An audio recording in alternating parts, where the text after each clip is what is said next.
I'm going to grab a couple comments from the comment section, and we'll do a frequently asked question video with you guys, and we'll see where that goes. I'll clip this later. For those of you guys that are new to the channel, I go through the comment section regularly. I try to answer your questions. I'm looking for questions that have some meat on the bones, or maybe some criticism even, because sometimes those are the best conversations to have. And so I'll take 3 different comments from 3 different videos, maybe one from the live chat if there is one, and that'll be the video. This is just a quick one. I won't count this. David asks, when are the new reward cards coming? Or when will these old reward cards, the ones we're currently using within Rebellion, be available until? And we don't actually know the answer to that, but we do know that the last reward set was something like 2 years. So you're probably expecting something like 2 years. I mean, probably the truth is, David, it's going to be longer than I personally want, because my reward set is getting pretty close to full. I would like to move on. I would love it if we had a constant rotation of reward cards. And in the old days, side note, in the old days, reward cards were issued until they reached a certain print number and we moved on. And that hasn't been so recently, even with Chaos Legion reward cards.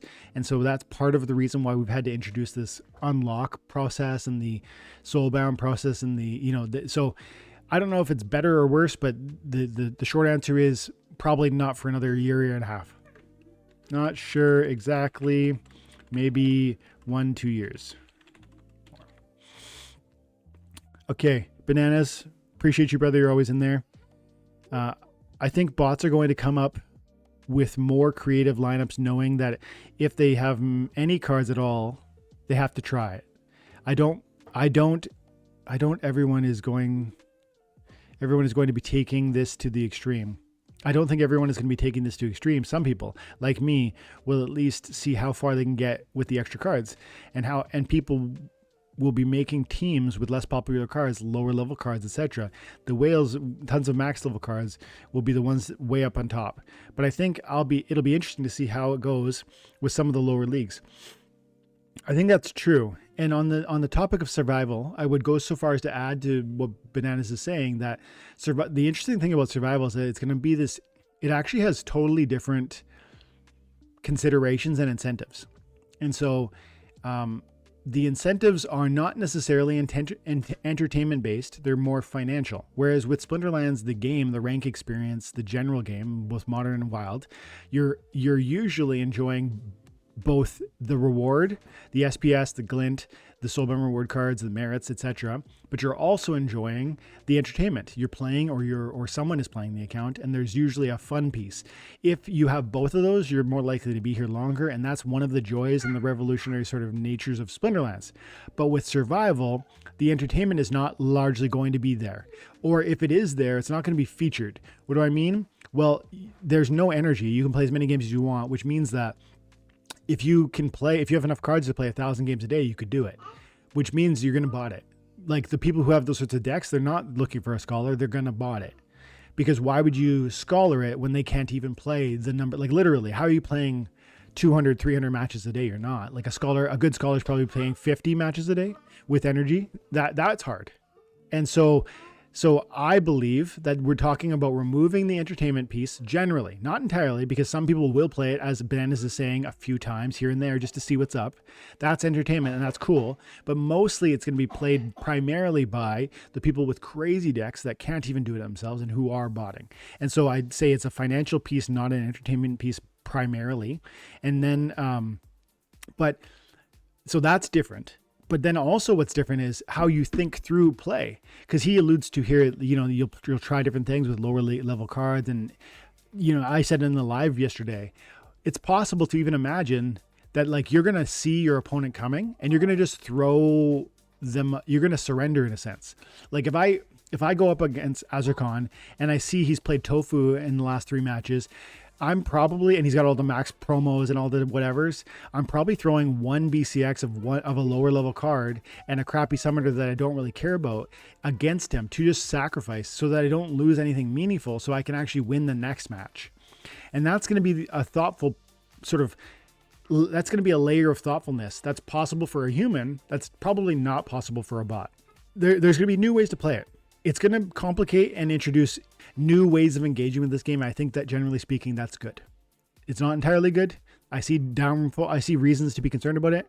Like for instance, new SPS reaching the marketplace, but generally speaking, I like it. Thanks, Bananas.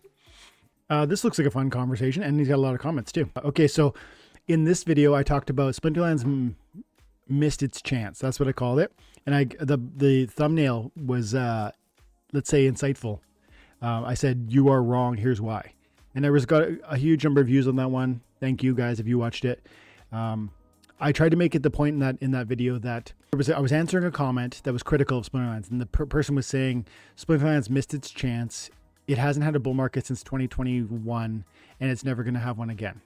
And they tried to say that there's no rewards here, and the cost of the assets is too much, and it's just not worth it, and people should put their money elsewhere. That was essentially his argument. And I tried to say, well, hang on a second. First of all, it does pay you something. You're just saying it doesn't pay you enough. And so let's stop saying it doesn't pay anything, because it does. It pays SPS per every win. Now, you hearing this when I clip it later might say, again, those rewards are so inconsequential, it might as well be zero. And I disagree with you, because I don't just think SPS is going to be a penny for now. I think it's going to ultimately be far higher later. If that is true, now stop. Person who's being critical out there, because I know there's someone's going to hear this and be like, they're just going to start to shut down their brain. Hear me. If it goes to 10 cents and you haven't sold your token, did you get paid 1 penny or 10 cents? You got paid 10 cents. And when that multiplier takes effect across hundreds of thousands of SPS that you've earned across years of playing, that reward matters.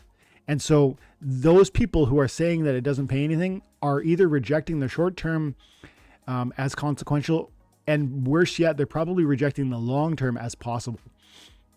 And let's see what Firebolt says here. Firebolt says, earning 5% to 11% end of year return in crypto might as well be putting down it as a loss. I'd rather advise people to park it in an ETF or a trading platform, which earns you 5 to 7%. You don't have to spend time grinding. 12, let's try to focus on Splinterlands movement is about vision, how SPL is changing, how we played TCGs. Dude, yes, it is. That's why I talk about the game being revolutionary. That's why I say it's literally changing the techno. It's introducing trading card games and collectible card games and cryptocurrency and financial opportunity to a world that didn't know anything about these things. And because of the ubiquity of cell phone technology, meaning even in India, everyone has a cell phone. Even in Africa, cell phones are easy to come by. That means smartphone technology is unlocking this revolution for the world. Now, a lot of the assets they're going to want and need to thrive in Web3 gaming will be expensive, but not all of them. We know that Splinterlands is going to enable free-to-play gaming now. We know that the Glint is going to be a reward opportunity for those participants. And so they're going to unlock Soulbound reward cards, and that's going to be this trickle-into effect. And as they come and play the game and draw attention, other people will be attracted. More and more voices, more and more dollars, more and more growth. That is revolutionary, and it is notable, and it is worth being excited about. And I do agree we could focus on that vision more than we get drawn into this conversation about what profitability exists in Splinterlands. And that's why I almost always talk about, I don't look at this game like it's just rewarding. I look at it as entertainment first. If you're one of these people who look just at the reward, you are going to be fixated on 1 penny SPS not being sufficient for you. But if you look from my perspective and say, no, forget about 1 cent SPS, recognize its SPS is itself a revolutionary token that has a great and exciting future. That's a different perspective. We're not talking about 5. That's where I reject what you're saying here, Fire, because this idea of suggestion of 5 or 11% isn't reality, because I'm not taking my SPS and turning it in US dollars every single month or every single year. I'm stacking and stacking and stacking with a vision to make that number go up, because one day I think this will actually be $1. I think it'll be 5 cents, 10 cents, 20 cents. And I'll be able to sell some of these into US dollars at that time, meaning this is a great amount of wealth, not $3,000. And so there's something important about holding on to that financial piece. But also, you're totally right.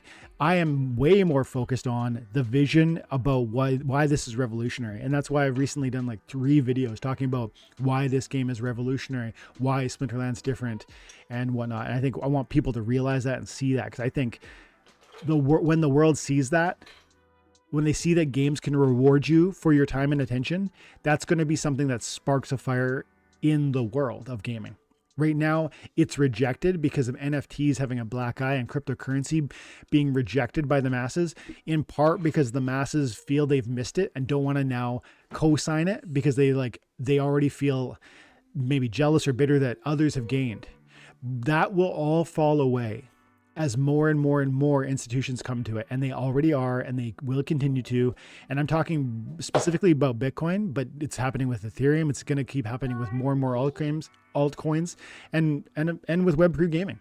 NFTs will not be rejected in those ways across the next 10 years. There will be growth and adoption and success.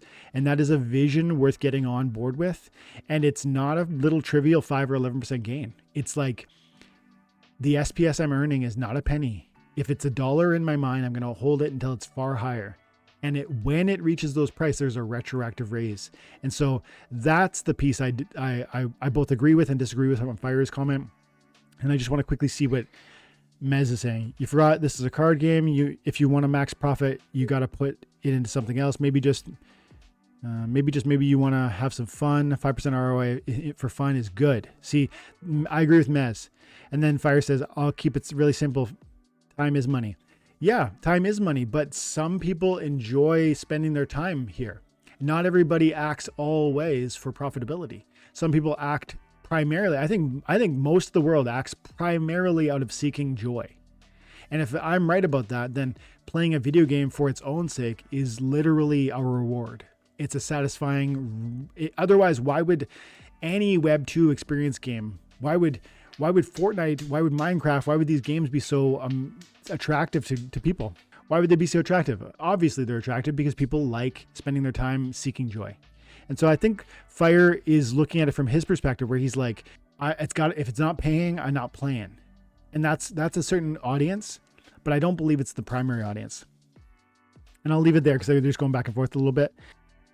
And FBIalex, salty FBIalex, who I love, dude. Alex, I hope you see this, brother. Every time I look at SPS above a penny, I think about Alex, who had 4/10 of a penny, was talking about selling his SPS, and who is always salty. He is a salt lord. Alex, I love you. And it is so good to see you in the comment section still. Thank you, brother. Appreciate you. Oh, this was a fun video. Oh, the sounds were loud. Yeah, Splinterlands. Yeah, okay. But you know what? I want to say one last thing on this, and I'll leave the FAQ video. So I did a recent video where I did a bot battle grind is what I called it. And I just watched the bot play. Now I'm not going to be doing the bot even this season because I didn't pay for the bot. The battle pass in Wild, and I don't want to. I'm just enjoying Modern. I'm playing every energy in Modern again this season. But I kind of liked doing that. I had a lot of fun. I was laughing in that video. But you're right. The sound, guys, to the critics, the sound was a little loud in the Splinterlands site. So I'll try to tweak that effective for the next time we do that video, because I'm sure I will at some point in the future. And maybe I'll leave it there. And I know Gregory would love for me to go get him another snack. So I'm gonna sound off. But Gathering, Brandon, you guys are awesome. And to the other members who will later watch this, appreciate you guys for hanging out and for supporting the channel. I hope you have an awesome day. God bless. Bye for now.